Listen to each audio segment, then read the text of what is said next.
quanta honra está nesse lugar. Deus sabe que é verdade e eu não minto. Para mim, estar aqui hoje, vendo o que eu estou vendo, é muito mais honra para mim de que grandes conferências que eu sou convidado. Grandes no sentido de visibilidade, numérico. É uma honra para mim estar aqui, porque é uma honra estar conectado com o que Deus está fazendo nesse momento, que tem a ver com uma geração que está vindo. Por que eu digo que é uma honra? Porque quando o povo foi entrar em Canaã, um homem chamado Caleb, quando ele olhou e viu que Josué Josué já não estava mais preocupado em repatriar o pedaço de chão de Caleb, porque olhou, Caleb já está com 85 anos. Quando Caleb percebeu isso, Caleb disse: Josué, alto lá, meu amigo. O meu quinhão, o meu pedaço de chão eu quero. Porque eu só não estou há 45 anos morando aqui nessa terra, porque os meus colerregionários foram incrédulos e eu não pude entrar, mas eu conheço o mapa dessa terra aqui, eu já tive aqui, eu sei o que ela tem. E com o mesmo vigor que eu tinha quando eu tinha 40 anos, eu estou agora. E agora importa dizer que todos que tinham a idade de Caleb já não estavam mais vivos, exceto Josué, porque todos daquela geração morreu. O que estava entrando em Canaã era uma geração nova, mas que deram as mãos para Caleb para tomar Canaã, porque quem toma Canaã é uma geração nova, dando as mãos para uma geração que não envelhece. Caleb, ele é símbolo de uma geração que não envelhece. Então, está sendo atraído para comunicar a jovens, é recebendo um recado do céu, para mim, Deus me dizendo: você não está envelhecendo, porque os jovens não poderão ir junto, e nem os velhos poderão tomar Canaã, só terá isso se derem as mãos, porque aonde tem reino tem conexão de geração, aonde não tem conexão de geração não tem reino. Pode ter movimentação da igreja, mas reino, aonde houver reino, haverá conexão de geração. Por quê? Porque Deus não é Deus de Abraão, Deus é Deus de Abraão, Isaac e Jacó. Deus passa toda a Bíblia, de Gênesis a Apocalipse, se escondendo, tentando mostrar o seu filho, porque Deus é Deus geracional. E a cultura ocidental roubou a ideia do conceito geracional. Por isso, entrar na cultura do céu é entrar no conceito geracional, restaurar e recuperar o conceito geracional. Para aqueles que não me conhecem, meu nome é Juscelia, a minha luta ali, olha, gente. Nós vamos fazer 24 anos de casado ano que vem. Nós somos apaixonados. É uma doideira isso. Eram duas caveiras que se amavam. Sabe, digo, Lu, é nós dois na fita. Nós somos 24 anos de casados. E nós, realmente, Deus deu essa graça da gente ser apaixonado um pelo outro. A gente tem amor de adolescente. A gente fica até 2, 3 horas da manhã sentado na cama conversando. Até nossas meninas, nós temos 2 filhas. A Isabel tem 22 anos, a Sara tem 17. Elas nunca namoraram, nunca pegaram na mão de menino. Aí elas brincam com a gente: pai, não dá, vocês estabeleceram um padrão muito alto. Estamos roubadas. A Sara mesmo, a Sarinha é muito engraçada. Às vezes, quando ela vê a Luciana, quando ela vê a Lulu aturando algumas rabugices minhas teimosias, aí quando eu saio do ambiente, que eu saio da sala ou da cozinha, assim, a Sarinha já vem: mãe, não vai dar certo, mãe. Não, mãe, eu não vou suportar uma coisa dessa que você suporta. Mãe, como que eu vou casar e como que eu vou? E não vou poder nem te aconselhar contigo, mãe. Por que, minha filha? Não, eu já sei, a mãe vai me convencer que eu estou errada, que eu vou ter que calar, que eu tenho que submeter. A Isabel já diz assim: pai, é o seguinte, o dia que o candidato aparecer, eu já vou pegar todos os DVD do pai, que fala sobre matrimônio, e já vou dar para ele. Porque senão eu já vou entrar no débito, sabendo de um monte de coisa, vou ter que sofrer um monte até que ele entenda. Não, vamos entrar 0 a 0, assiste tudo. Que a parte da mulher eu já sei, o que é que você sabe a parte do marido. Mas Deus nos deu uma família muito preciosa, uma família maravilhosa, que nós temos consciência que não fizemos por merecer. É um favor de Deus. São preservações pelo propósito. Deus preserva coisas pelo propósito. Eu trago um abraço do meu pastor, o apóstolo Luiz Hermínio. Até esqueci de comunicar, que é uma pessoa que eu convivo muito perto dele, muito próximo, já há alguns anos. E eu tenho uma gratidão inexplicável pela pessoa inexplicável que ele também é. Deus está fazendo umas conexões muito lindas. Você sabe que uma das coisas que a internet trouxe é importante a gente pensar sobre as movimentações que acontecem no universo físico para compreender algumas coisas no espírito. A Bíblia diz que nos últimos dias a ciência se multiplicará. E nós já sabemos que já visitamos esses dias da ciência se multiplicar. Porque a ciência hoje ela não cresce, ela se multiplica. Você, quando pensa que vai contar uma novidade para alguém, alô, já tem outra coisa que já saiu, meu filho. Você já está atrasado.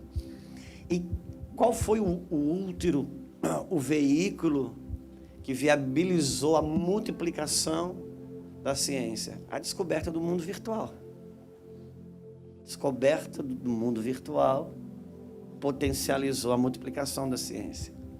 E uma das coisas que a descoberta do mundo virtual fez, destronou os grandes monopólios, destronou os grandes portais. Se você estava aí no mundão, quiser fazer algum tipo de sucesso no mundo artístico ou da música, se você não entrasse pelos portais da Globo, você não encontrava espaço. Hoje o cara grava um negócio lá dentro do quarto, no banheiro, meu filho, faz sucesso. A Globo é obrigada a chamar ele por causa que ele está fazendo sucesso em tudo quanto é lugar. Então derrubou os monopólios.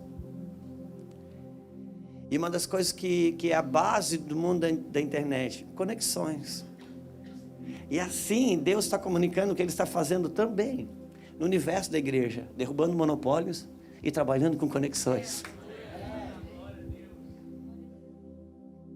Conectando pessoas, derrubando monopólios, derrubando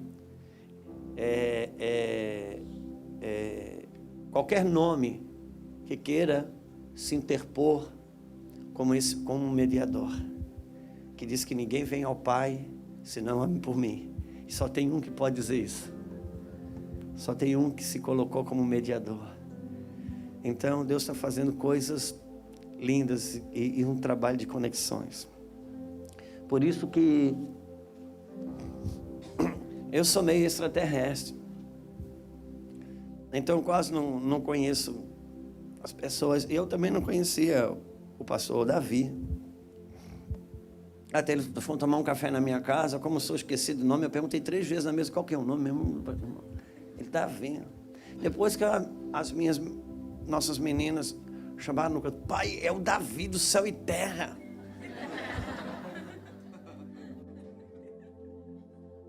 Eu digo, pai, não sabe não. Eu convidei ele para tomar café na minha casa, que eu dei um abraço nele, amei ele. Eu digo, vamos tomar um café na minha casa. Não responda aos sucessos, responda às conexões. Responda às conexões. Então Deus está fazendo conexões, amém? Vamos fazer de conta que a gente é crente, vamos abrir a Bíblia, nós estamos num culto evangélico, aleluia. Amém?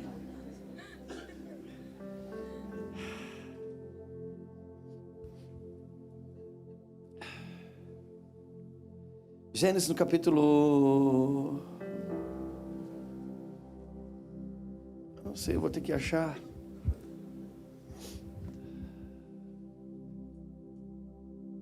Capítulo 2, acho que é o que mais ou menos que eu quero. Ok, capítulo 2.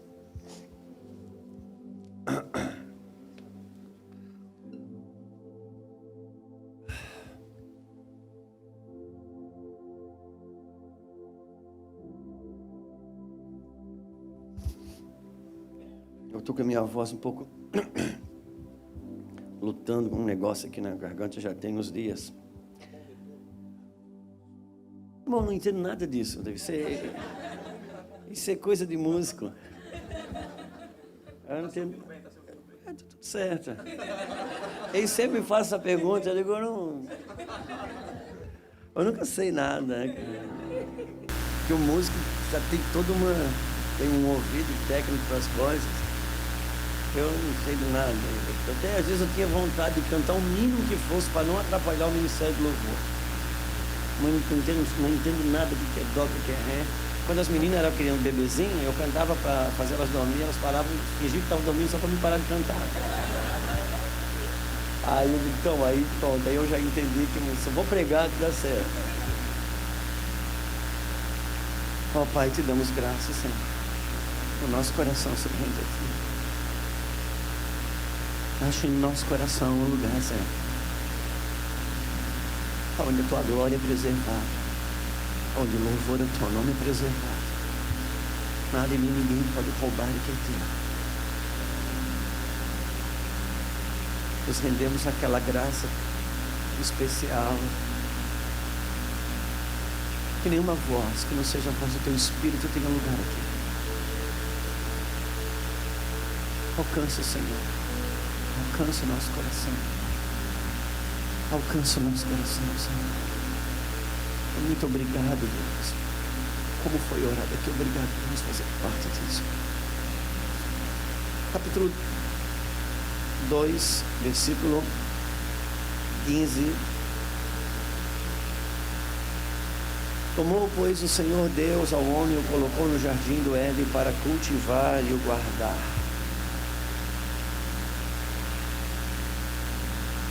Você sabe que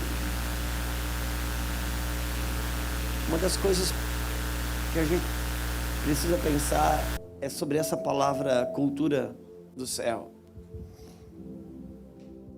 Porque Deus colocou o homem no jardim do Éden para cultivar.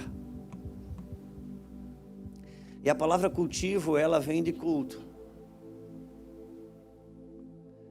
Enquanto o homem cultivava, Deus estava dizendo para Adão, Adão, enquanto você me cultua, você cultiva a terra. Preste atenção no que a terra produz. E a terra dava para Adão o melhor possível. Lá um dia Adão errou o culto. E a terra foi ferida e passou a dar espinhos e abrolhos. Adão, quando foi cultivar a terra não oferecia mais toda aquela benevolência que oferecia antes.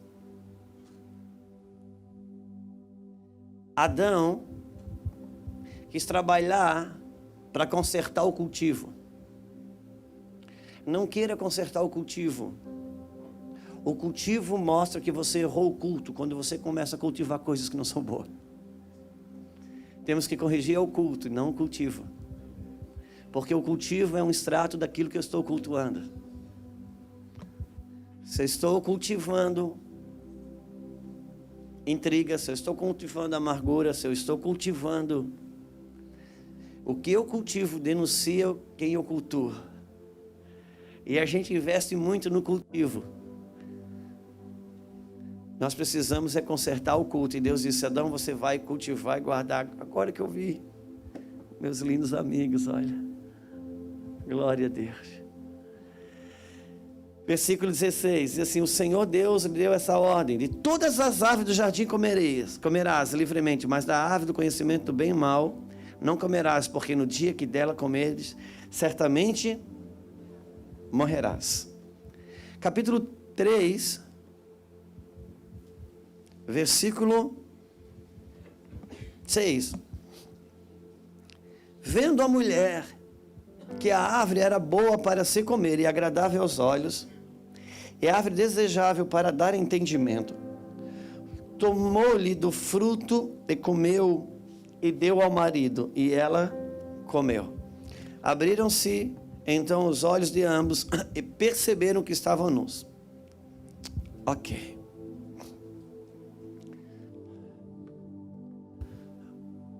Eu tenho um temor em conversar um pouquinho com vocês, porque é uma geração de jovens, e eu gostaria que vocês se alegrassem com essa notícia, porque eu e a Lulu, nós temos percorrido o Brasil, e temos estado fora do Brasil, e Deus está tocando os jovens, Deus está conversando com os jovens, Deus está compartilhando o seu coração com os jovens, por toda a nação.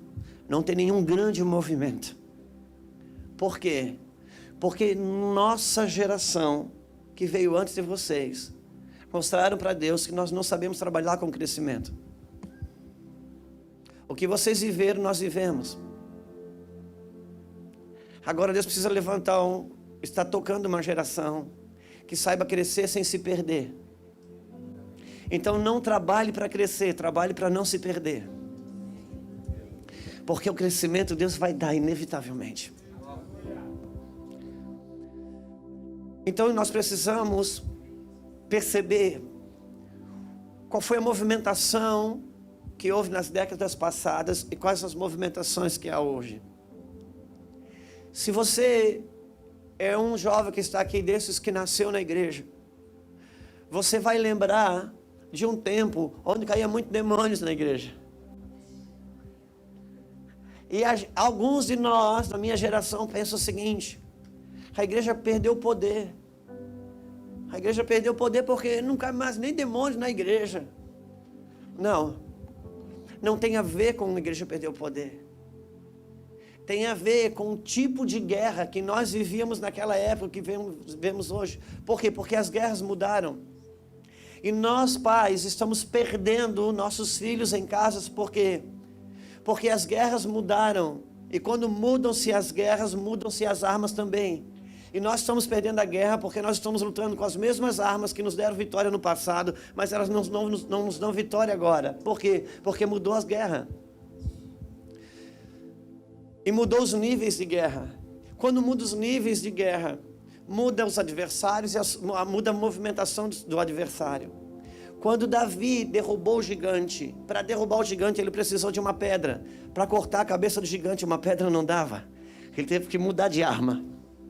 Poderia estar até hoje esfolando o pescoço do gigante com uma pedra. Por quê? Porque os níveis de guerra mudam. Quando Davi, ele derrubou o gigante, ele venceu um nível de guerra. Quando ele cortou a cabeça do gigante, ele venceu um outro nível de guerra.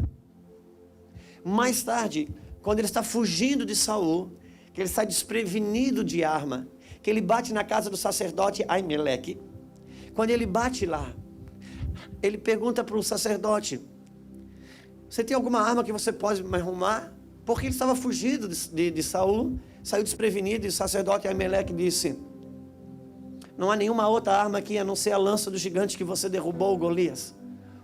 Naquele dia, ele tomou a lança do gigante, era um outro nível. Aquele dia ele se estabeleceu em autoridade. Até aquele dia ele já aprendeu a vencer o gigante, mas ainda tinha que lutar com ele. A partir daquele dia ele não precisou mais lutar com o gigante, porque o dia que você aprende a desarmar o seu adversário, você não luta mais com ele. Tem gigantes na sua vida que você já aprendeu a vencer, mas você ainda está lutando. E enquanto você não aprende a desarmar o gigante, você corre risco quando você quer lutar com esse gigante na vida dos outros. A partir daquele dia, Davi foi habilitado para derrubar gigantes na vida dos outros, porque ele já aprendeu a desarmar ele gigante que não lutava mais. Quando ele venceu a rejeição dos seus irmãos, ele derrubou o gigante. Quando ele venceu a rejeição de uma figura de autoridade, ele tomou a lança do gigante. Quantos entendem o que estamos falando? Nossos registros negativos de figura de autoridade são os que mais nos assolam até o dia de hoje. Por isso, os níveis de guerra mudam. Estou dizendo isso por quê? Porque hoje nós não lidamos mais com demônios que caem na igreja. Hoje nós lidamos com demônios que trabalham no campo da nossa intelectualidade. Hoje nós trabalhamos com demônios que funcionam no campo das ideologias e das filosofias,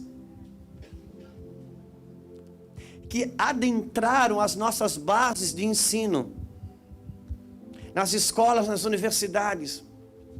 O que impera nas universidades hoje?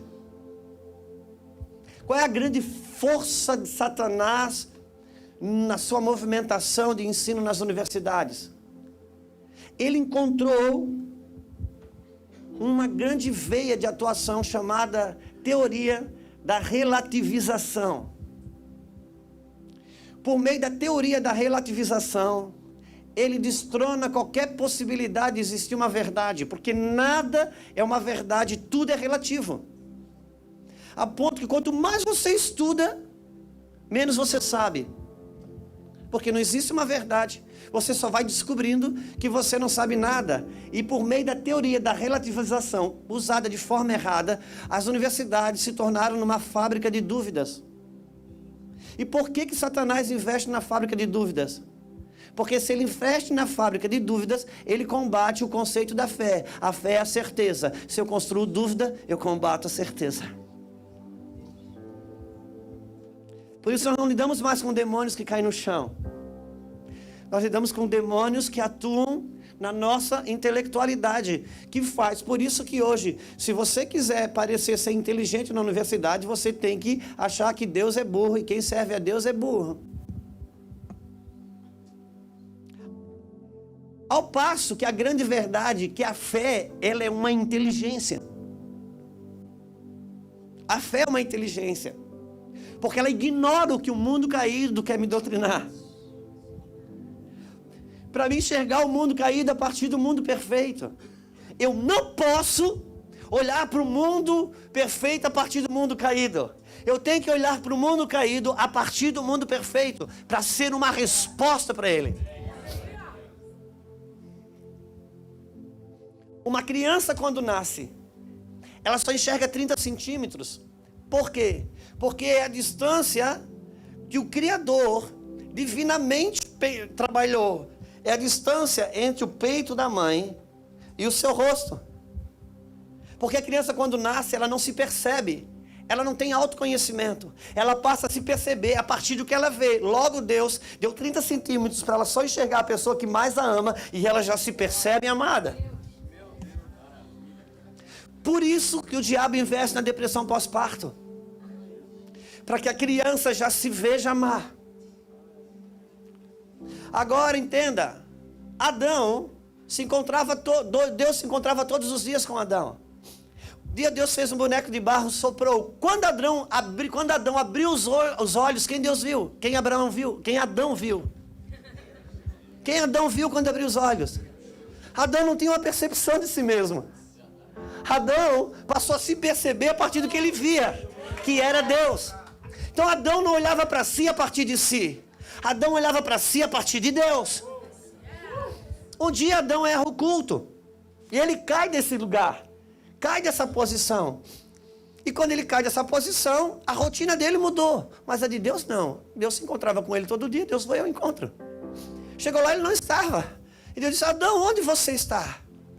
E Adão disse: Deus, eu escutei seus passos. Eu olhei para mim, eu vi que estava nu. Eu disse: eu não vou ao seu encontro, o Senhor vai acabar comigo. E Deus disse: Adão, o que aconteceu? Até hoje você olhava para você a partir de mim. Agora você passou a olhar para mim a partir de você? Nunca olhe para Deus a partir das suas mazelas. Olhe para você a partir daquele que te criou. Para se ver. Eu não posso olhar o mundo perfeito a partir do mundo caído. Eu tenho que olhar o mundo caído a partir do mundo perfeito. Então eu sou uma resposta para ele. Então eu não vou negar a realidade que o Brasil está do jeito que está. Porque eu não sou nenhum débil mental, mas eu não o enxergo assim. Acontece que Deus não pode mostrar para a gente as mazelas do nosso país. Porque quando a gente vê as mazelas do nosso país, Nós deixamos de ser profeta para ser ativista. Aí nós queremos brigar.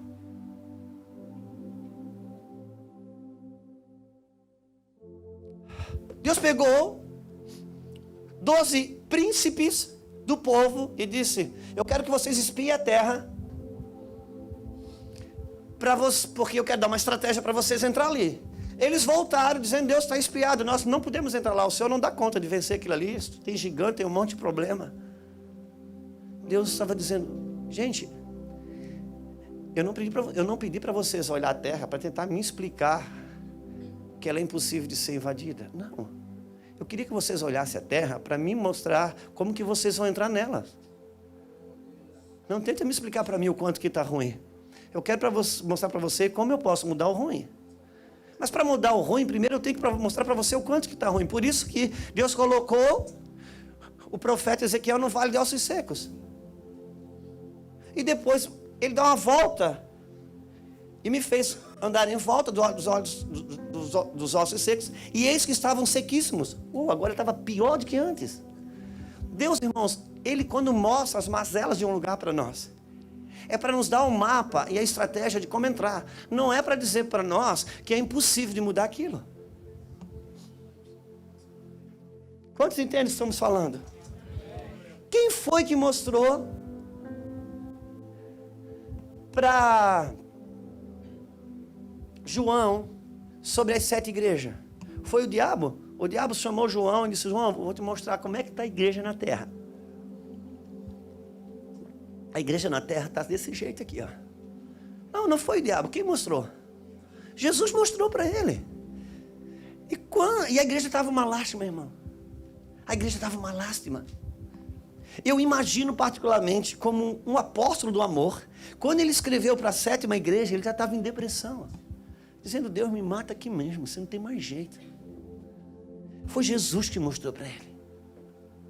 E quando ele acaba de escrever a 7ª igreja, sabe o que ele escreve? Então eis que eu olhei para cima e vi uma porta aberta e uma voz que dizia: sobe para cá.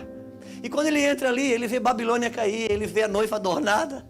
Ele disse: eu primeiro te mostrei as mazelas, mas não pare aí. Agora eu quero ver como eu vou fazer isso ficar. Eu não posso olhar para o mundo perfeito a partir do mundo caído. Eu tenho que olhar para o mundo caído a partir do mundo perfeito. Quantos entendem o que estamos falando? Para poder dar uma resposta ali. Por isso que Jesus encontra os discípulos de Emaús e diz: o que está acontecendo com vocês dois? Qual é o papo? Eles dão uma bronca em Jesus. Eles não vai dizer que você não sabe da última notícia. Aquele que a gente pensava que ia ser o libertador morreu. Até houve um papo aí de umas irmãs nossas disseram que foram no túmulo que ele ressuscitou. Mas cara, está tudo acabado, o cara morreu. E Jesus disse: essa é a última notícia? Só você que não sabe, cara, onde é que você andava? E Jesus disse: essa é a última notícia da terra. Eu queria falar a última do céu para vocês. A notícia do céu é que é verdade, ele morreu mesmo, só que ele ressuscitou e está batendo papo com vocês. Só que vocês estão com a notícia da terra e não conseguem enxergar nem ele que já ressuscitou. E sabe o que eles disseram? É verdade que algumas minhas irmãs falaram para mim que eles ressuscitaram. Irmãos, ele até tem uma notícia da ressurreição, mas se relacionava com a morte.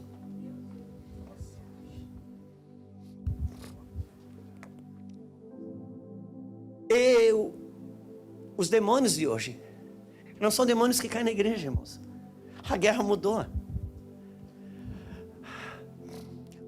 Como que o diabo, ele começou a sua obra?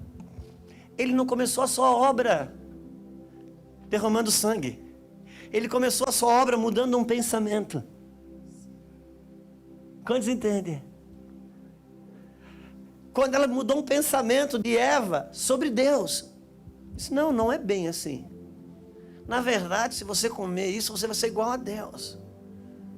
Aquele momento, eu te pergunto, irmãos, aquele momento, Deus mudou? Mas na cabeça de Eva, Deus não era o mesmo.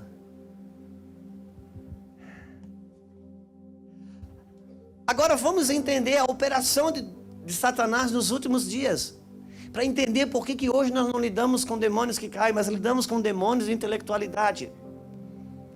Capítulo 12 de Apocalipse vai dizer o seguinte: sobre um grande dragão.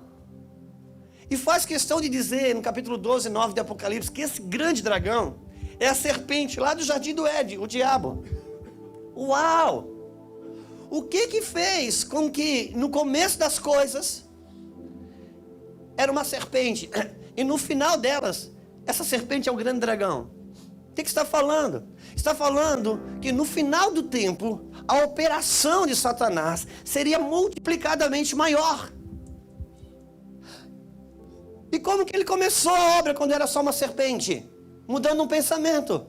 Como que ele acaba a sua obra? Com muitas ideologias.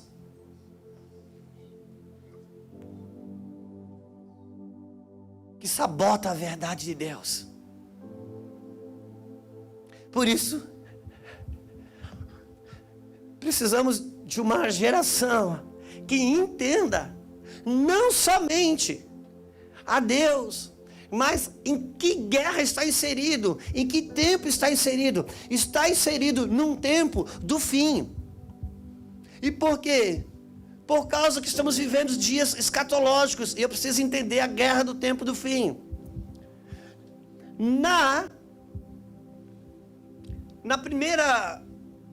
Na sombra das realidades espirituais, quando Deus levanta, irmãos, eu preciso entender. Êxodo capítulo 6, versículo 2. Não abra não, mas desconfia de tudo que eu falar, meu irmão, por favor, desconfia de tudo, e depois procura ver se isso faz sentido. Êxodo capítulo 6, versículo 2. Deus, quando chama Moisés para combater Faraó, Deus diz assim: eu apareci a Abraão, Isaac e Jacó como Deus Todo-Poderoso, mas pelo meu nome, o Senhor, não lhes fui conhecido. Sabe o que Deus estava dizendo para Moisés? Moisés, Abraão, Isaac e Jacó conheceu o Deus que chama, mas o Deus que liberta, eles não conheceram. O Deus da guerra, eles não conheceram. Quando você é salvo, você vai conhecer o Deus que chama, mas depois você precisa conhecer o Senhor que liberta. Porque você é introduzido num combate. E quando a figura do libertador está nascendo na terra, chamado Moisés, na conspiração do inferno, o que ele faz? Na pessoa de Faraó, Satanás manda matar todos os machos que estão nascendo. Quando a realidade desse libertador nasce de fato e de verdade, que é o Cristo, o Messias, quando ele está nascendo, qual é a movimentação? A mesma. Na pessoa de Herodes, Satanás busca e manda matar todos os machos.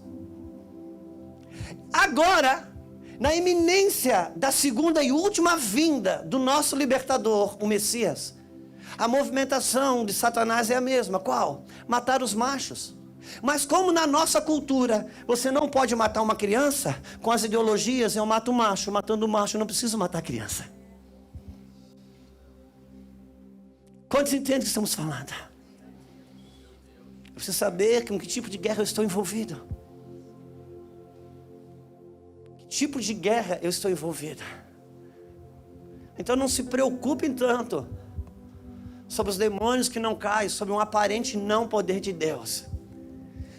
Nós precisamos conservar as verdades de Deus. O que eu como, o que me alimenta, quem me influencia, no que eu estou estabelecido, porque isso vai definir a nossa vida. Vai definir, irmãos. O que fez com que o primeiro homem e a primeira mulher ficassem em pé? Ou caíssem, ou que eles escolheram comer. O que você acha que te faz ficar em pé hoje? Ou faz você cair? O que você continua escolhendo comer. Enquanto Adão e Eva comeram do cardápio de Deus, viveram. Quando escolheram comer do cardápio da serpente, morreram. Então isso não mudou, isso não é uma história para explicar Gênesis, essa é a minha e a sua realidade agora. Quem alimenta a minha vida decide se eu fico em pé ou caio.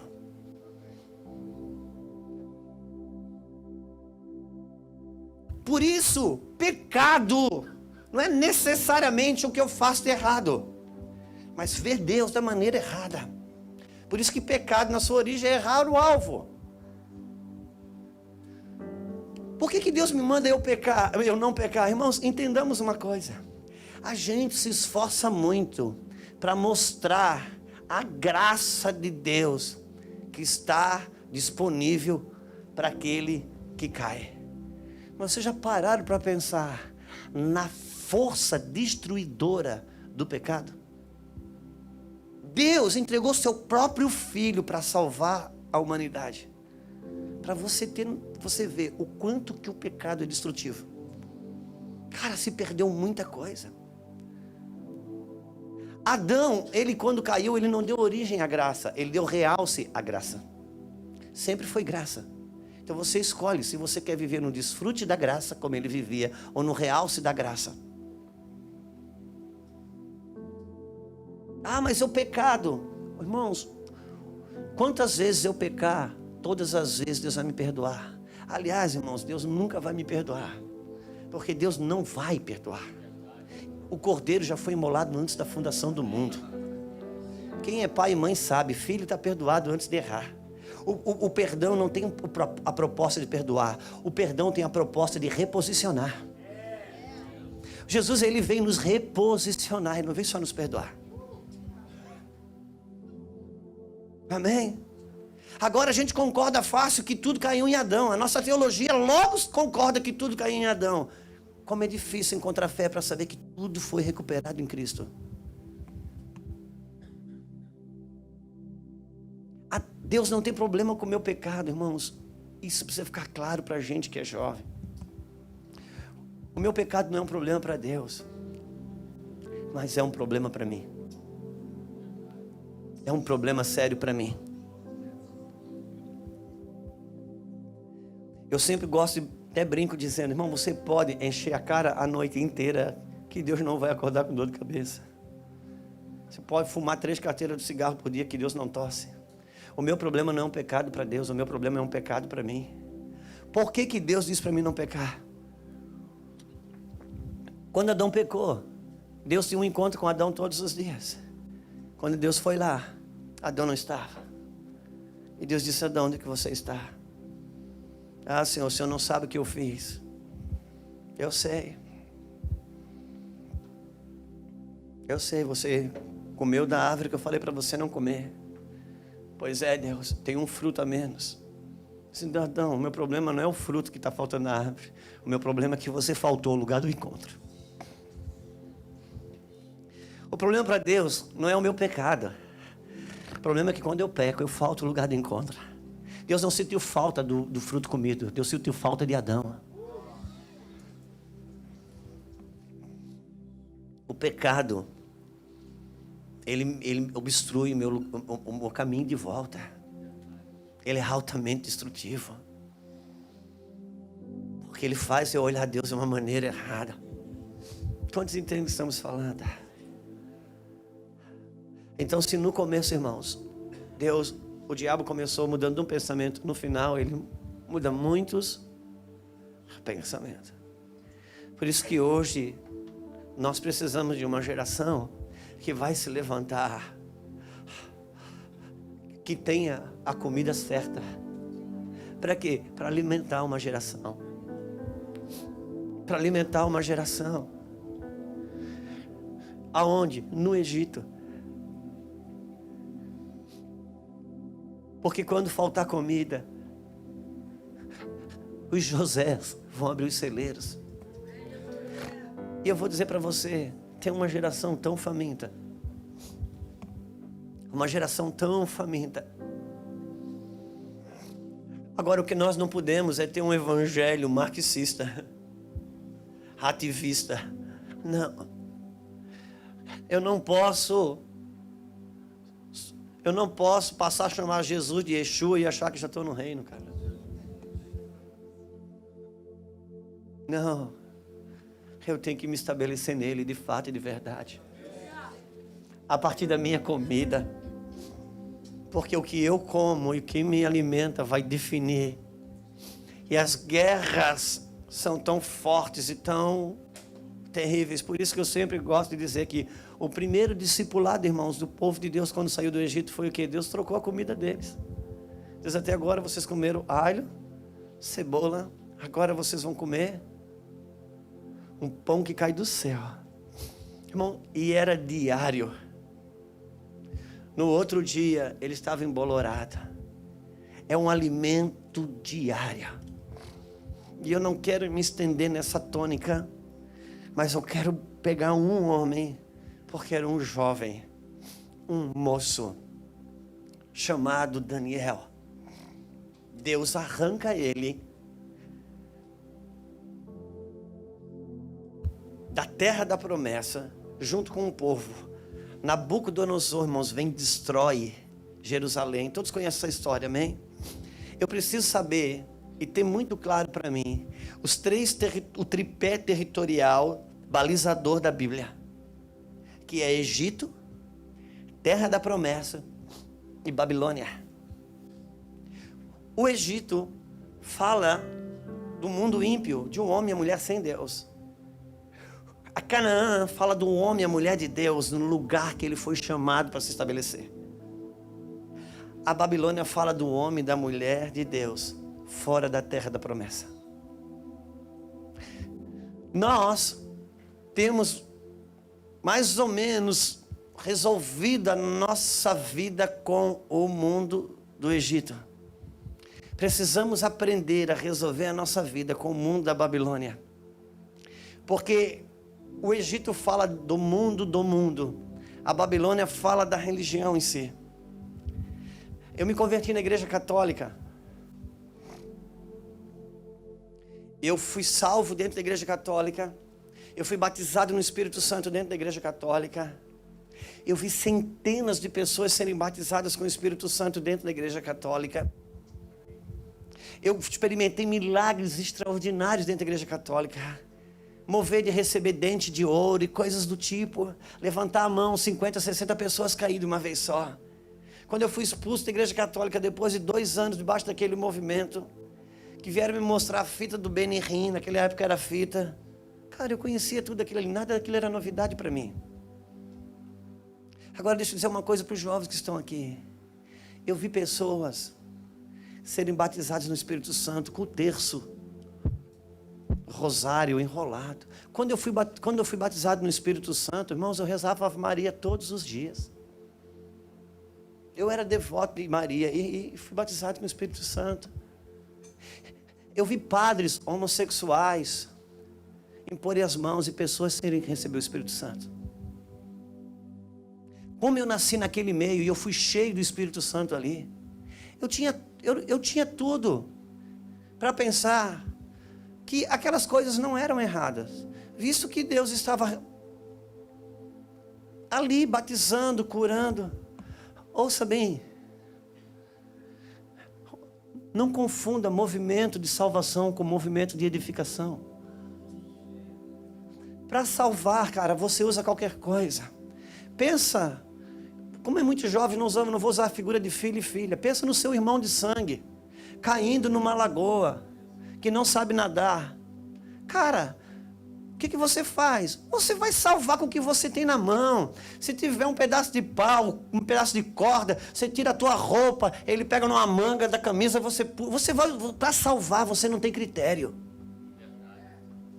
Mas para ensinar a nadar no outro dia, tem critério. Porque senão nós vamos viver num movimento de salvação. Deus sempre trabalha no Brasil num movimento de resgate toda a vida. Aí o que acontece? O cara fica na igreja até 10, 12, 13, 14 anos de idade e vai para o mundo fazer todo tipo de nhaca. E aos 30 anos ele se converte e volta para Deus. E ele é o grande troféu da igreja. Por quê? Porque ele vai dizer, tem tiro aqui, tem facada aqui, comi vísceras de defunto, tarará. Aí o que acontece? Um garoto desse que vai crescendo na igreja, que vai resistir às paixões da mocidade, ele olha, diz, cara, isso não tem graça. Tem graça é o resgate. A edificação não tem graça. Ele se sente até que Deus nem ama ele. Não, cara, essa movimentação toda de resgate é maravilhosa, mas a edificação que glorifica o Pai.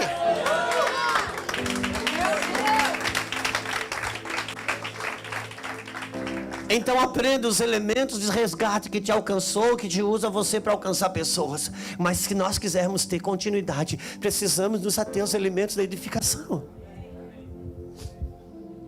O maior restaurador de Israel. Eu não vou dizer o maior, mas cara, ele é a figura mais forte para mim. Foi Ezequias. O rei Ezequias, ele tem uma capacidade de restaurar a espiritualidade de Israel de forma tão grande, que ele atraiu o maior principado que existia da época, que era Senaqueribe. Quando ele estava remontando as coisas, o que ele fez? Quando ele retomou a primeira Páscoa, veio muita gente. Era um grande mover de retomada. Veio mais gente do que ele pensava. Uau! Ele foi para Deus e disse: Deus, a Páscoa começa amanhã, mais da metade, a metade não se purificou. Se o Senhor permite que eu estenda a ceia e a Páscoa para todo mundo. E Deus falou: sim, faça isso, porque isso é graça, meu filho. Faça. Agora, no ano que vem, no próximo ano, na próxima Páscoa, não dava para o não purificado participar da Páscoa. Porque agora não era mais um movimento de resgate. Tiveram um ano para se preparar. Quantos entendem? Irmãos, eu tinha tudo. Eu poderia, apoiado no que eu vi Deus fazer, eu poderia estar agarrado com o texto da Maria até hoje, como eu tenho irmãos, amigos meus na Renovação Carismática até hoje lá, orando em línguas agarrado com o texto. Por quê? Porque a experiência da salvação fala mais forte com eles do que a Bíblia. A primeira noite, irmãos, eu venho de uma família católica, apostólica, romana, roxa. Cara, eu sou mais moço de 7 irmãos. Minha irmã mais velha tem um pouco mais de 60 anos. Ela é solteira, missionária da igreja católica. Como eu sou mais moço, praticamente ela me criou dentro de casa. Foi ela que me introduziu no universo de Deus. Ela me ensina sobre Maria. Eu me tornei um devoto de Maria cedo. Eu fui 4 anos coroinha. Eu desde pequeno tinha a minha vida voltada para Deus. Eu conheci o Jesus histórico. Eu conheci o Jesus como poucas pessoas. Aos meus 25 anos, quando eu tive um encontro com Cristo ressuscitado, dentro da igreja católica, eu não tinha amigos crentes, eu não tinha parentes crentes. Eu achei a Bíblia da minha mãe em casa, entrei no quarto, era Bíblia e oração dia e noite. 2 meses depois, ou 3, eu me casei. Foi um trabalho para mim, a Lulu, por quê? Porque ela namorou 4 anos e meio com um cara e casou com outro, ela não sabia que eu tinha me convertido. Ela estava cuidando do casamento. Primeiro ano, irmão, de casado, eu não tive casamento. Eu orei, li a Bíblia 12 meses, todo dia, toda hora. Eu me converti com força para valer. Eu tive que fazer um pacto com a minha família, que eu não ia ler Apocalipse para não ficar doido. Porque católico aprende que se lê Apocalipse fica doido. Eles queriam que eu não lesse mais a Bíblia, mas não foi possível. O que eu estou falando para você? Primeira noite. Irmãos, quando eu li sobre dízimo, eu li uma vez só. Peguei meu dízimo, 10%, irmãos, e era do bruto. Eu trabalhava com representação de vendas. O que eu ganhava, metade das minhas entradas, tinha a ver com as minhas despesas de restaurante, hotel. Não queria nem saber, eu dava 10% que entrava. Meu pastor sempre fala isso. As pessoas perguntam para ele: pastor, eu devo dar o dízimo do bruto ou do líquido? Cara, você quer receber a bênção do bruto ou do líquido? Eu fui no meu padre para dar o dízimo. Ele falou: cara, aqui você não pode dar dízimo não. Católico paga o centésimo, não dízimo. Você não pode perder a identidade católica. Porque o padre nosso, aquele lado da nossa paróquia, odiava a renovação carismática. Então eu atravessava a cidade, eu ia no outro padre lá, que não era bobo nem nada, ele recebia o meu dízimo inteiro. Eu não queria saber, irmão. Quando eu me converti, era no meio católico, ninguém ensinava nada. Era um grupo de jovens se convertendo. Eu chamei a minha noiva e disse para ela: olha, ninguém pode mais ter relação sexual nós dois. Ela chegou a pensar que eu tinha arrumado alguém na igreja, porque agora estava indo muitas missas e tudo mais. Mas faltava 1 mês para o casamento. Mas para mim, irmãos, podia faltar 10 anos para o casamento. Eu me vi virgem ali de volta. Quando eu fui, a primeira noite, quando eu li Timóteo, quando eu li na Bíblia só um mediador entre Deus e os homens, Jesus, homem, eu disse: uau, eu não posso colocar nenhum outro nome aí. Aquela noite, primeira noite que eu decidi que eu não ia rezar a Ave Maria, porque eu não podia ir contra o que estava escrito. Aquela noite eu também não dormi. Eu passei a noite toda acordada, porque por causa da culpa. Porque, irmãos, mãe tem um apelo emocional muito forte. Eu aprendi na igreja católica desde criança. Você aceitaria o amor de alguém que não aceita o amor da sua mãe? É forte, mãe é muito apelativa. E eu aprendi doutrinariamente. Eles me ensinavam, Jesus é Deus? É, claro que é. E Maria, mãe de Jesus? Claro que é. Então Maria é mãe de Deus, pronto. Você pega duas verdades, se une, constrói uma mentira, isso é um sofisma. Então aquela noite, a primeira noite que eu decidi não rezar Ave Maria, eu para não ofender a Deus, eu também não dormi. Só que eu fiz uma escolha, que a Bíblia ia reger a minha vida. O que eu estou querendo dizer com isso? Você pode experimentar o poder de Deus, a força de Deus, só que isso não é aprovação. Isso é respaldo, e respaldo é uma coisa, a aprovação é outra.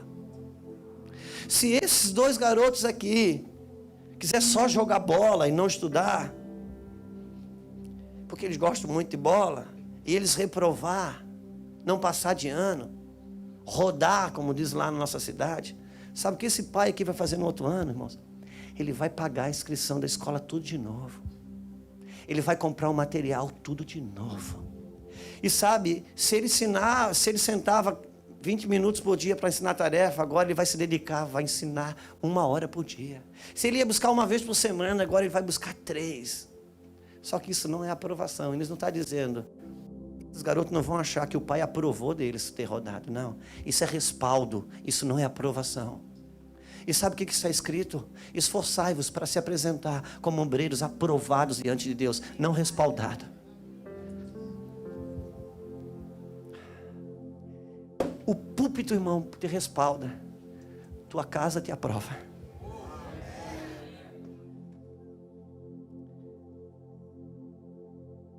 Vamos construir um pilar de balizador. Se a verdade reger a nossa vida. Então não confundam o movimento do céu para a salvação com o movimento do céu para a edificação.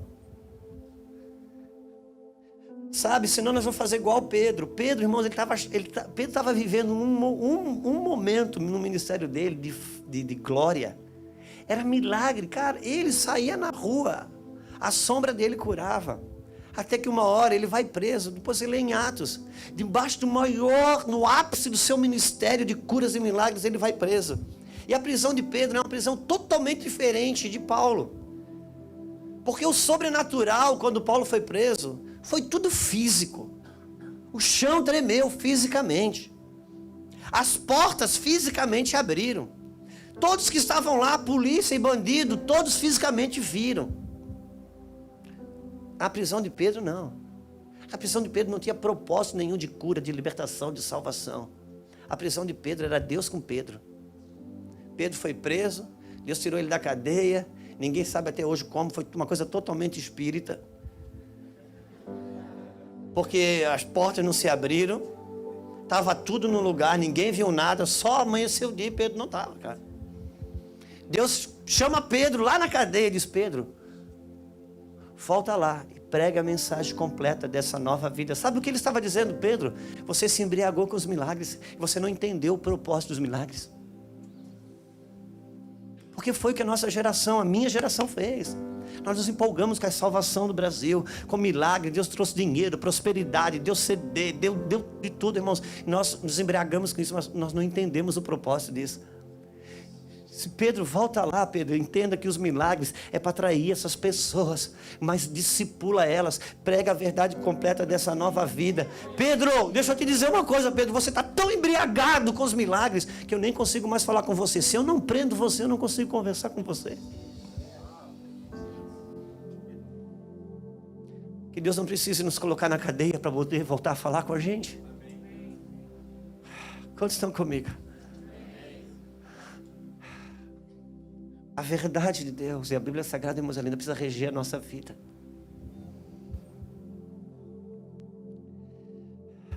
E o diabo sempre separa. Hoje a gente põe a gente só para ler Bíblia. A gente vive aquele teólogo chato, Sabe? Aquelas pessoas que conhecem tanta Bíblia, vive dizendo que faria se fizesse alguma coisa. Ou então, a gente fica preso nesse universo espiritualizado, monge, querendo nascer de novo, não pode ver o reino, mas querendo nascer da água e do Espírito. O Espírito é a palavra. Sabe, irmãos, o fogo é a palavra. Fogo, glória, poder. Porque, irmãos, você não tem como que você vai pegar um ateu, uma pessoa toda infeccionada com o ateísmo de hoje, com o marxismo de hoje, se ele não recebeu o toque da eternidade? Cara, esquece. Mas uma vez que ele recebeu o toque da eternidade, a verdade precisa alimentar ele. Eu não posso ser um ativista, eu sou profeta.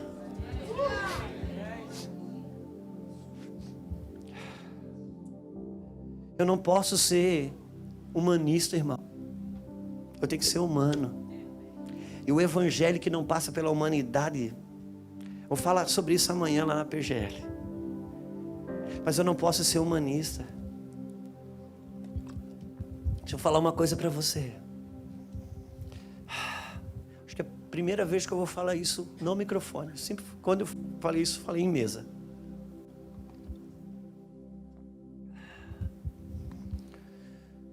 Em Coríntios, Paulo disse assim: a mulher que não tiver o cabelo comprido, usa um véu. Eu queria saber por isso. Então esses irmãos que são super estudiosos disseram porque naquele tempo as prostitutas tinham a cabeça raspada, eram carecas. Então elas estavam se convertendo e vinha para a igreja, e agora a gente tinha careca na igreja. E Paulo expõe um véu nelas. Por quê, irmão? Por quê? Tudo que nós fizermos, se não puder ser feito na frente de uma criança, sem criar confusão, não deve ser feito. Porque delas é o reino. Paulo estava dizendo: põe véu na cabeça das mulheres que estão careca. Por quê? Porque essa criança, quando ela liga a televisão, as prostitutas são careca. Agora não consegue, não, filho, mas agora ela é de Jesus. Aí, cara, criança traz confusão. Então bota o véu. O véu não santificava ela. O véu não tinha a ver com ela. O véu tinha a ver com criança trabalha com balizadores por imagem. Aí a religião pegou e quis fazer do véu um elemento de santidade. Então a pessoa agora era uma prostituta evangélica, mas usando o véu era santa.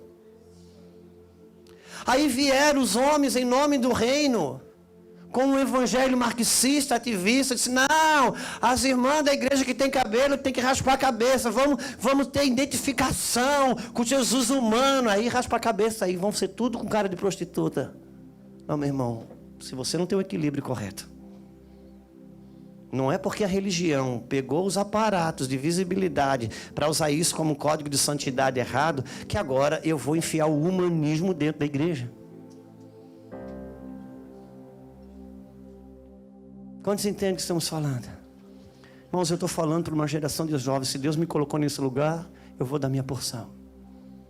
E eu não vim com a ideia de falar exatamente isso. Eu preciso saber, irmãos, se o meu movimento...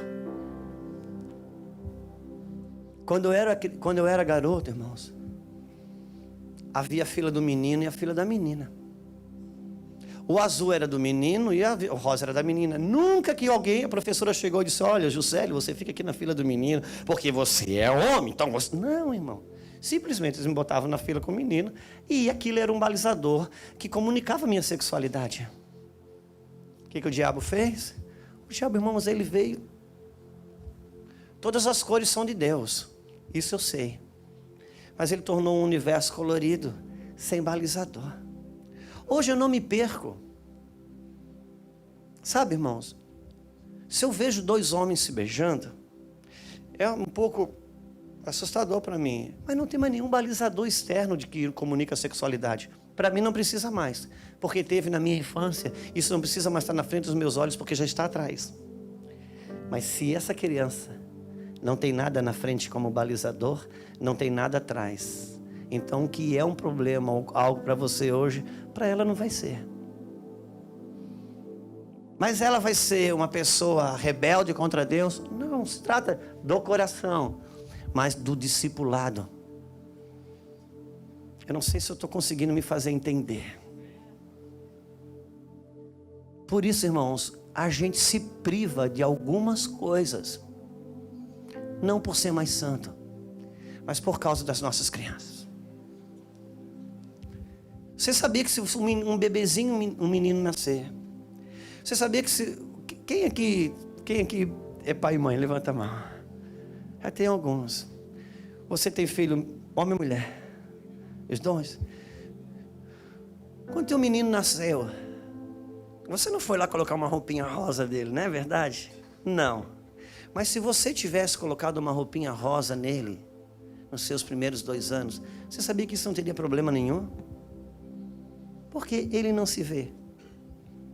Para ele, se ele está com a roupa azul ou rosa, não se vê. Mas você de brinco, cabelo comprido, argolinha, sendo pai, comunicando uma ideia feminina, isso forma ele. Ele não se forma no que está nele, ele se forma no que ele vê. Logo, os seus cuidados não tem a ver de você ser santo ou não santo, mas de proteger e trazer um balizador que comunica, educativo. Então vamos para a Bíblia. A Bíblia diz que a lei serviu para Israel como um aio. A lei serviu para Israel como um aio. E Paulo explica que era o aio. A aio era aquela pessoa que educava e cuidava do filho do rei até o filho crescer. Até que ele entendesse quem ele era e pudesse assumir o que lhe era por herança de direito. Amém?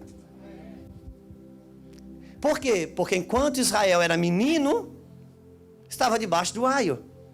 Então, menino, criança, precisa de regras, precisa de balizadores, até que entenda. O que eu quero dizer com isso? Quem vem aqui, quem está aqui, que é do tempo que passou na mão de líderes e pastores ditadores, tiranos, esses homens, esses líderes, eles perderam seus filhos ilustres. Sabe por que perderam seus filhos ilustres? Porque os filhos cresceram e eles continuaram tratando o filho adulto como criança. Aí você perde. Quem conseguiu se romper com isso, iniciou novas comunidades, agora quer fazer o contrário e passa a tratar a criança como adulta. É igual. Por quê? Porque a maior virtude da paternidade é reconhecer a idade do filho.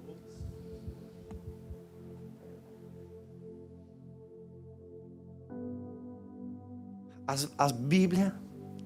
Por que eu estou falando essas coisas, irmãos? Esses elementos serão os elementos balizadores que vão salvar e edificar, discipular uma geração que vem. Agora, vocês jovens que estão aqui, irmãos, eu estou perdendo cabelo. Um garoto, adolescente, uma criança hoje, ela não quer olhar para mim, ela quer olhar para você, cara. É para você que ela olha. Porque você é uma pessoa que pode ser uma referência para ela. Por isso que hoje você é muito mais importante que eu dentro dessa geração. Porque eles foram educados a desrespeitar pessoas de certa idade. Então eu sou retrógrado para eles e não me ouvem mais. Eles estão olhando para vocês. Por isso você, que possivelmente saiba menos que eu, é mais importante nesse processo do que eu. Agora, pessoas da minha idade que ainda são balizadores, você vai encontrar. Mas pessoas na idade de vocês que são balizadores já não existem mais. Vocês são o último tiro, a última bala no revólver. Porque a próxima geração vai vir andando como um zumbi. Por quê?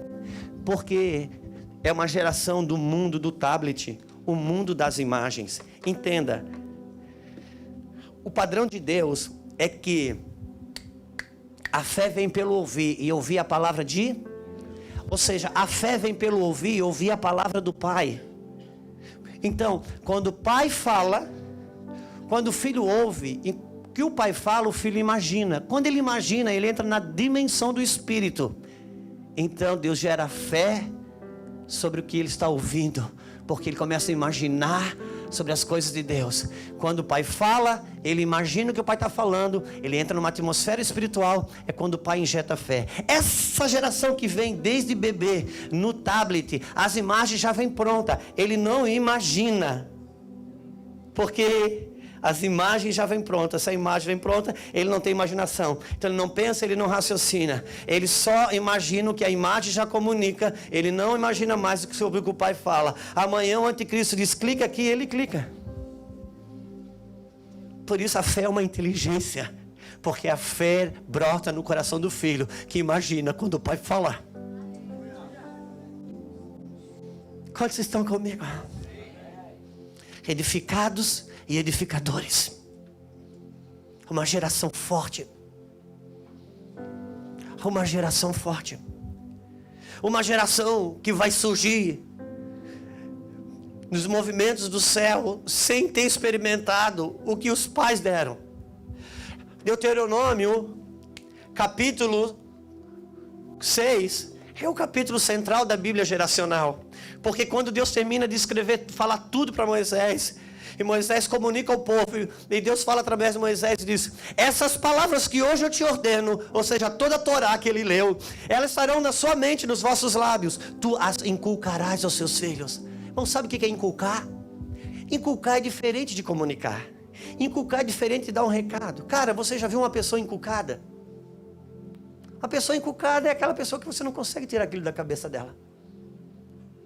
E se outro tenta tirar aquilo que você não conseguiu tirar da cabeça dela, que não encontre você no caminho, porque você já rouba a fé da pessoa e diz, nem vai que ele inculcou com isso, esquece. Isso, tu as inculcarás os seus filhos. Ele dá receita, como? Quando ele estiver levantando, você fala. Quando ele estiver deitando, você fala.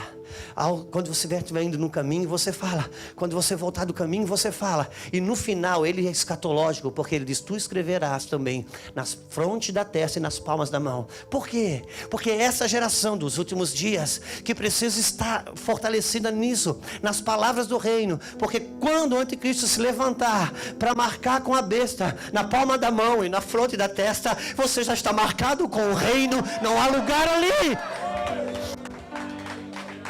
Porque isso não é uma marca física, cara. Por isso começa a marcar essa geração com a palavra de Deus. Porque quando o anticristo vir para marcar com a marca da besta, já está marcado nas mãos e na fronte. Porque isso tem com que você, com pensamentos e ações. Porque o diabo trabalha com espaços vazios, lacunas. Então Deus está ungindo uma geração que vem. E eu preciso olhar a terra a partir do céu. Eu não posso olhar o céu a partir da terra. Por isso eu sei que está difícil. Você está na universidade, você está na escola, cara, parece você quase um extraterrestre lá. Então você pensa, meu Deus, será que vale a pena? Irmãos, eles me intitularam pastor de casais, me deram esse rótulo que eu sou pastor de casal. Cara, era para mim estar chorando e frustrado. Por quê? Porque hoje, quando eu consigo ajudar um casamento, 10 se separam. E foi por causa disso que Deus me deu essa palavra. Porque eu quis desistir de mexer com casamento. E Deus disse, não, meu filho, não olhe para a terra, não olhe para o céu a partir da terra. Porque eu disse, Deus, parece que o Senhor enfraqueceu o seu poder. E Deus falou, não olhe para a terra. Não olhe para o céu a partir da terra. Olhe para a terra a partir do céu. Por quê? Naqueles dias no Egito, a igreja só tinha uma conversa na igreja, no grupo do WhatsApp. Faraó está matando as crianças. Faraó está matando as crianças. Hoje morreu mais 5. Hoje morreu mais 10. Meu Deus, era só o assunto da igreja. Isso era o assunto da terra. Quando alguém dava uma subidinha, escutava a conversa no céu. A conversa no céu era o seguinte, está nascendo o libertador. O nome dele é Moisés. Oh, meu Deus!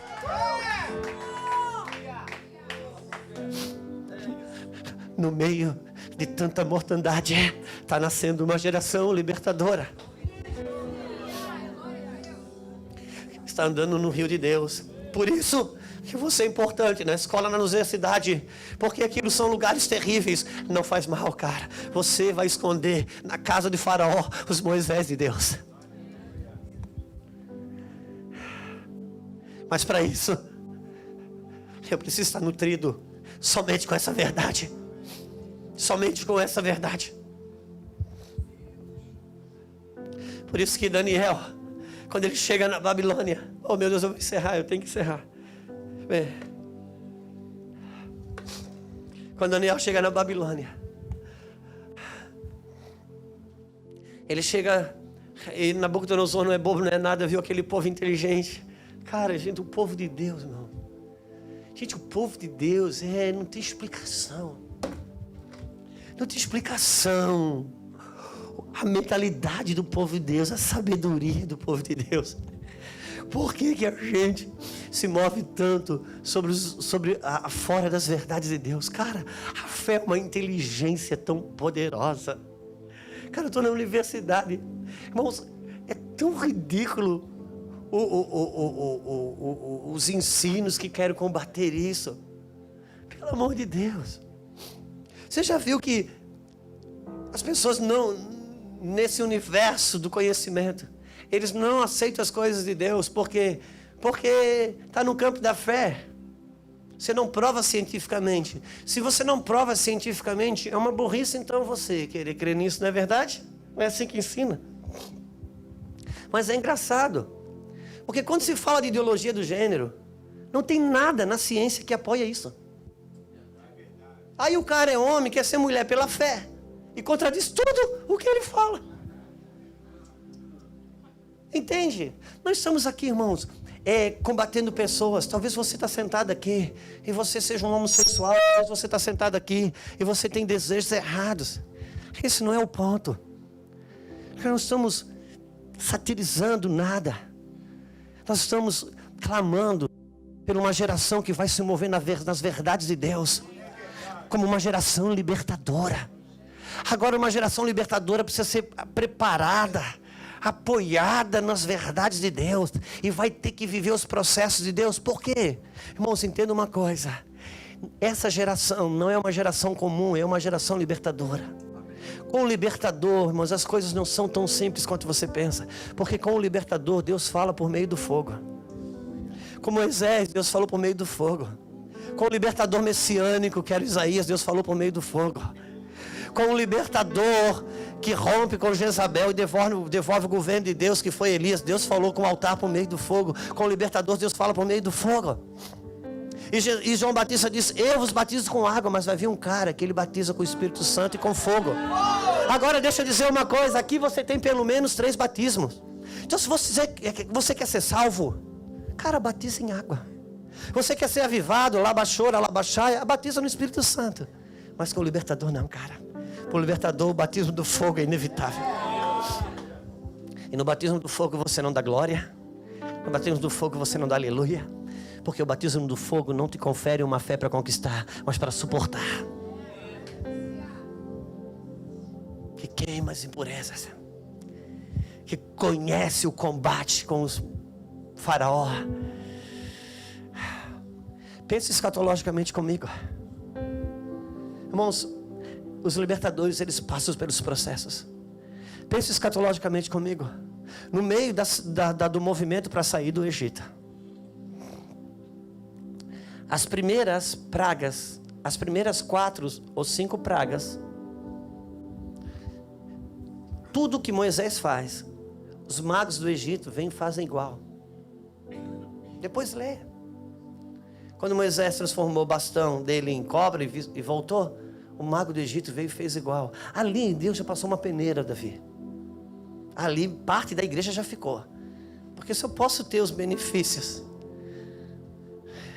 do céu, andando na magia do Egito, que não fica aqui. Aí vem a praga de transformar a água em sangue. Os magos do Egito vêm e fazem igual. Ali fica mais uma peneira. E depois vem a das rãs e vai indo. Chega uma hora que vem a praga do piolho. Aí os magos do Egito tentam fazer igual e não conseguem. Aí Deus diz assim: agora, daqui para frente, os que passaram na peneira vão experimentar algo. Na próxima praga, que é a praga da mosca, que Deus abre a cidade de Gósen. Porque até ali as pragas vinham sobre o egípcio e sobre os hebreus. A partir dali, então, eles estavam guardados, porque venceram os níveis de combate. decidiram não comer na mão dos magos do Egito. Quantos entendem o que estamos falando? Os libertadores passam pelos processos, são treinados no fogo, batizados no fogo. Uma geração treinada, habilitada em Deus. Então Nabucodonosor chama Daniel. Nabucodonosor chama alguém dele e diz: olha, tem uma garotada boa aí, gente. Era só jovens. Separa esses jovens aí para treinar eles na cultura da Babilônia. Vão comer na mesa do rei da Babilônia. Vão tomar o vinho do rei da Babilônia. Vão comer. Você sabe, Daniel chama o camarada lá e diz: amigo, me ajuda. Fala, Daniel, você é gente boa. Cara, eu queria ficar, eu e os meus 3 amigos aqui, só na verdura e só na água. Eu não queria comer na mesa do rei da Babilônia. Tem como? Daniel, vai dar ruim. Vai dar ruim porque quando o rei passar para fazer uma inspeção, vocês vão estar mais fracos, mais franzinos, vai pegar para o meu lado.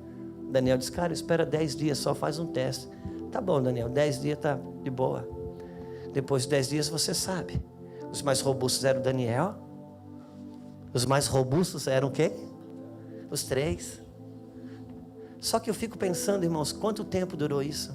Sabe, pastor Rodrigo, quantas vezes os discípulos de Daniel chegaram para Daniel: ô Daniel, cara, fala sério, será que vale a pena isso?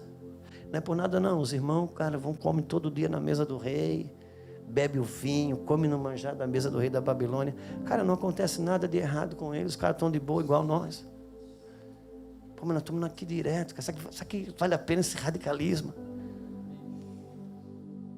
Ô Daniel, não é por nada, cara. Quando vem um aumento para nós, vem para eles também, cara. Quando vem um desconto na folha, vem para eles também igual. Daniel diz: cara, permanece. Não come na mesa do rei da Babilônia. Fica na fruta, fica na verdura, fica na água.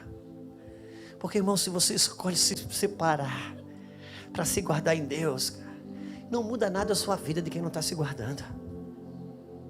Não muda nada até que venha o dia da fornalha. Não muda nada até que venha o dia das covas do leão. Assim ele vem, cara. E quando ele chega, daí separa quem está comendo na mesa da Babilônia de quem está comendo na mesa de Deus. Quantos entendem o que estamos falando? Cara, não muda nada até vir o dia da fornalha. E ela vem. Por quê? Porque o libertador é batizado no fogo. E vai ter que ir para a cova do leão. Por quê? Porque ele está ao vosso derredor, rugindo como leão. E por que Daniel não foi pego? Porque leão cheira carne e Daniel cheirava verdura. Aleluia. Se você cheira carne, cara, o leão te pega. Uma geração que se separa, que se alegra naquilo que é de Deus, cara. Eu vou encerrar dizendo: por favor, se alegre no que é de Deus. Cara, tem provas, tem ajustes que Deus me formando por dentro, cara. Mas o evangelho é tão poder, tão fantástico. Tão, meu Deus, tem gente, cara, que pensa que Deus tirou ele do mundo para sofrer na igreja. Acha que fazer cara feia é santidade. Eu sempre gosto de usar um exemplo do cara que ficou 10 anos crente, 10 anos na igreja, faz 10 anos que não vê o amigão lá do mundo, se converteu, nunca mais viu. Aí encontra o camarada, depois de 10 anos, encontra aquele amigo, tá ímpio. Ô amigão, quanto tempo? Já faz 10 anos, o crente pergunta: daí, como é que está a sua vida? Cara, eu estou bem, graças a Deus, terminei meus estudos, fiz faculdade, tenho uma empresa, família, estou bem. E você? Eu faz 10 anos que eu aceitei Jesus, cara, e agora eu sou crente, e você sabe, pode isso, não pode aquilo, estou na igreja. Como assim? Meu irmão, é isso aí. Na foto 3x4, preto e branco, café frio com bolacha mole, é isso aí. Não, cara, por favor, meu irmão. O evangelho, cara, é poderoso. Meu Deus, cara, o evangelho é poderoso, cara. Show, o evangelho é tão poderoso, meu irmão. Meu Deus, o evangelho é glorioso, cara. Você sabe que é, cara. Você sabe que é. Você sabe que é. Por isso que Jesus diz que o reino de Deus é semelhante a uma pessoa que colecionava pedras preciosas, encontrou uma pedra de grande valor, foi e vendeu todas as outras que tinha, e ele não volta para comprar a pedra ele achou, ele volta para comprar o campo. Por quê? Por que ele volta para comprar o campo? Porque ele pensa assim, cara, se na superfície eu já achei o que eu achei, se eu cavar. Então tem gente que esmorece no caminho, porque se agarra com aquela que achou, mas não abre mão das outras que tem. Não, cara, abre mão, mergulha no campo. Vive uma vida mais ou menos e não tem prazer nas coisas de Deus. Sabe por quê? Porque você foi chamado para ser intenso e está vivendo raso. Quando estava no pecado, enterrava com tudo. Agora na igreja vive raso, por isso que está sofrendo. Quem foi chamado para ser intenso não sabe viver no raso, cara. Intensifica. Você é uma resposta de Deus para a terra, cara. Você é uma resposta para essa geração. Por favor, acredite nisso. Fogo e água, Espírito e palavra. Fogo e água, Espírito e palavra.